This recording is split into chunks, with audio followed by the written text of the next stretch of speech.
Assalamualaikum warahmatullahi wabarakatuh.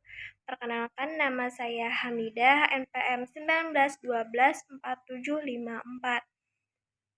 Di sini saya akan menjelaskan mengenai hadis untuk memenuhi tugas final test dari Ibu Lutfiatus Zahro.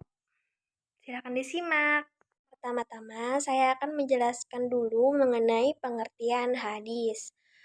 Al-hadis didefinisikan pada umumnya oleh para ulama seperti definisi as-sunnah, yaitu sebagai segala sesuatu yang dinisbatkan kepada Nabi Muhammad SAW, baik ucapan, perbuatan maupun takrir atau ketetapan, sifat fisik dan psikis, baik sebelum beliau menjadi nabi maupun sudah menjadi nabi. Dan selanjutnya, hadis adalah segala ucapan, perbuatan, dan ketetapan Nabi Muhammad SAW yang berkaitan dengan hukum. Nah, dari tadi dapat disimpulkan bahwa hadis adalah segala ucapan, perbuatan, maupun persetujuan yang berasal dari Nabi Muhammad SAW. Tidak semua hadis disampaikan langsung oleh Rasulullah berkaitan dengan ibadah maupun selainnya. Sebagian hadis disampaikan oleh orang-orang terdekat Rasulullah seperti istri dan para sahabatnya. Berdasarkan periwayatnya, ditinjau dari periwayatnya, hadis dikelompokkan menjadi 3, yaitu sebagai berikut. Yang pertama, hadis mutawatir. Hadis mutawatir adalah hadis yang disampaikan oleh perawi yang banyak atau memiliki banyak sanad secara berturut-turut pada setiap lapisan generasi, di mana menurut adat kebiasaan mereka mustahil berkumpul untuk membuat kebohongan. Nah, adapun klasifikasi hadis mutawatir itu dibagi menjadi 2, yaitu hadis mutawatir lafzi dan hadis mutawatir maknawi. Yang kedua yaitu hadis masyhur. Hadis masyhur adalah hadis yang diriwayatkan oleh 3 orang rawi atau lebih, meskipun di dalam satu tabaqah atau tingkatan belum mencapai derajat mutawatir. Yang ketiga yaitu hadis ahad. Hadis ahad berbeda dengan hadis mutawatir. Hadis ahad diriwayatkan oleh satu orang secara singkat.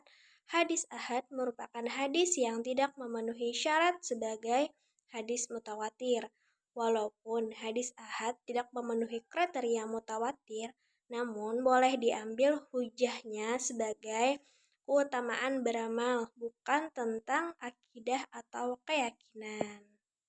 Selanjutnya, di sini saya akan menjelaskan mengenai hadis berdasarkan sumbernya.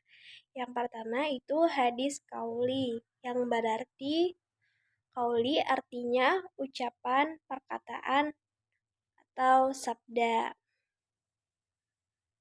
Adapun hadis qauli adalah hadis yang memuat semua perkataan Nabi Muhammad SAW. Hadis qauli diucapkan oleh Nabi Muhammad secara langsung maupun tidak langsung atau melalui perantara orang lain.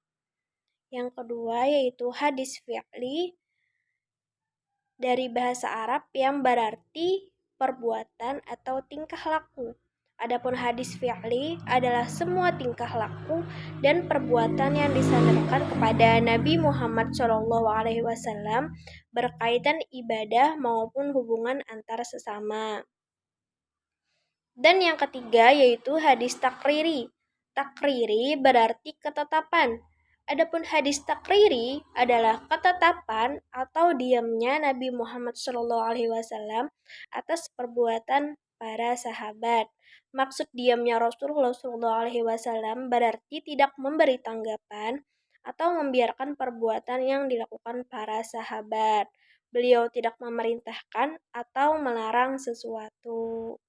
Selanjutnya, di sini saya akan menjelaskan mengenai hadis berdasarkan tingkat kebenarannya. Ditinjau dari tingkat kebenarannya, hadis dibagi menjadi 4 macam, yaitu sebagai berikut.